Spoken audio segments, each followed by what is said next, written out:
दोस्तों, मुंबई का पूरा खेल शिंदे ने पलट दिया है। भाजपा बेचारी फिर से गच्चा खा गई है। बीएमसी चुनाव के नतीजे ऐसे आए कि भाजपा ना खुश हो पा रही है और ना ही दुखी। हालात 2020 वाले हो चले हैं। क्या था उस वक्त, याद कीजिए। महाराष्ट्र विधानसभा चुनाव के बाद क्या हुआ था। उद्धव ने कहा था कि अमित शाह ने चुनाव से पहले 2.5 साल के मुख्यमंत्री पद को लेकर हामी भरी है, बंद कमरे के अंदर बातचीत हुई है, लेकिन अब वो मुकर रहे हैं। फिर क्या हुआ, गठबंधन टूट गया। कांग्रेस और एनसीपी के साथ मिलकर उद्धव ने अपनी सरकार बनाई, खुद उसके राजा बने, यानी कि मुख्यमंत्री बने, और फडणवीस चेहरा ताकते रह गए।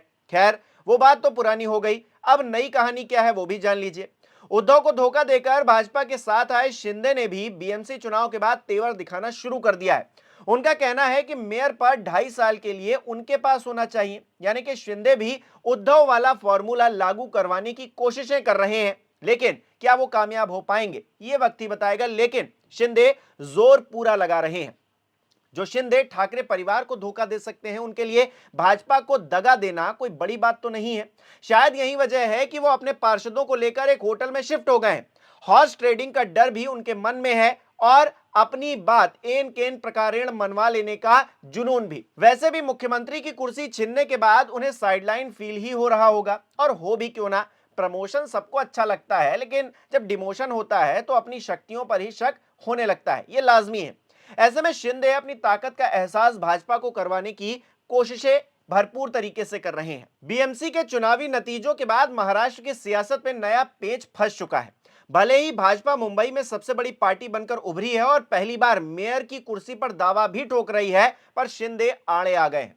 एकनाथ शिंदे ने अपने 29 नए पार्षदों को बांद्रा के होटल ताज में शिफ्ट कर भौएं तरेर दी हैं।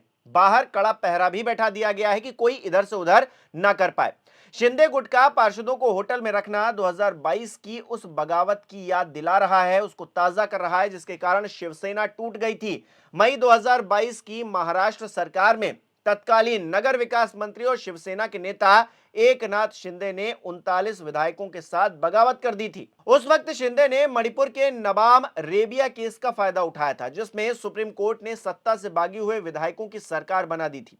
साथ ही शिंदे ने महाराष्ट्र विधानसभा में डिप्टी स्पीकर के खिलाफ अविश्वास प्रस्ताव का नोटिस दे दिया था, ताकि डिप्टी स्पीकर शिंदे गुट के 16 विधायकों की अयोग्यता पर फैसला न ले पाए। इस पूरे घटनाक्रम के दौरान शिवसेना के 15 विधायक 10 निर्दलीय विधायकों के साथ 20 जून 2022 के साथ पहले सूरत फिर गुवाहाटी वो चले गए। 23 जून को शिंदे ने दावा किया कि उन्हें 35 विधायकों का समर्थन हासिल है। इसके बाद फ्लोर टेस्ट और उद्धव के इस्तीफे के बाद 30 जून 2022 को शिंदे मुख्यमंत्री बन गए थे। हालांकि फिलहाल वो महाराष्ट्र सरकार में डिप्टी सीएम है, लेकिन पिछले कुछ दिनों से उनके साइडलाइन होने की चर्चाएं भी जोरों पर हैं। इस बीच बीएमसी चुनाव ने अंदर चल रही कलह को बाहर लाकर रख दिया है। दोस्तों, आज सत्ता की आंखों में आंखें डालकर पत्रकारिता करना मुश्किल हो गया है। हम पर मुकदमों से लेकर चैनल को बंद कराने तक का दबाव बनाया जा रहा है। मुश्किल दौर है, लेकिन हम हार नहीं मानेंगे। इसीलिए 4 PM को ज्यादा से ज्यादा ज्वाइन करें और स्वतंत्र पत्रकारिता को जिंदा रखने के लिए जितना हो सके हमारा आर्थिक सहयोग करें। उम्मीद है कि आपके सपोर्ट से यह जंग हम जीत कर रहेंगे। मीडिया रिपोर्ट्स की माने तो शिंदे गुट का कहना है कि 2026 शिवसेना संस्थापक बाला साहेब ठाकरे का जन्म शताब्दी वर्ष है, इसीलिए कम से कम 2.5 साल शिवसेना का मेयर होना चाहिए। इस पर भाजपा शिंदे गुट में खींचतान शुरू हो चुकी है। इधर रविवार को उद्धव गुट के संजय राउत ने भी दावा कर दिया कि एकनाथ शिंदे खुद नहीं चाहते कि बीएमसी में भाजपा को मेयर मिले, इसीलिए वो पार्षदों को होटल में रखे हुए हैं। वहीं मुंबई में दूसरी सबसे बड़ी पार्टी बनकर उभरी उद्धव ठाकरे की शिवसेना ने भी यह कहकर अटकलों को बढ़ा दिया है कि अगर भगवान चाहेंगे तो उनकी पार्टी का मेयर हो सकता है। कौन सा पॉलिटिक्स? बात ऐसी है, महाराष्ट्र में सरकार फडणवीस और शिंदे जी की है, राइट। लॉ एंड ऑर्डर का सवाल है ये। अगर राज्य के मुख्यमंत्री देवेंद्र फडणवीस है, बीजेपी का शासन है, उसमें शिंदे भी है, और जो नगर सेवक कॉर्पोरेटर चुनकर आए हैं अभी उनके अलायंस के, उनको कोई किडनैप करेगा, उनको तोड़ेगा फोड़ेगा, इसलिए एक ताज होटल में उनको बंदी बनाकर रखा है। वो ताज होटल का येरवड़ा जेल या ऑर्थो रोड जेल बना दिया है एकनाथ शिंदे ने। ये बहुत ही नाइंसाफी है। जो 29 या 25 लोग जो वहां बंद करके रखे हैं उनको तुरंत वहां से छोड़ना चाहिए, मुक्त करना चाहिए।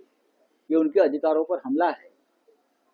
मुख्यमंत्री ने आदेश देना चाहिए पुलिस आयुक्त को कि वो जो कैद खाना बना है ताज होटल में, वो जाकर ताला तोड़ दो और जो डर के मारे जो 29 लोग वहां बंद करके रखे हैं उनको छोड़ दो।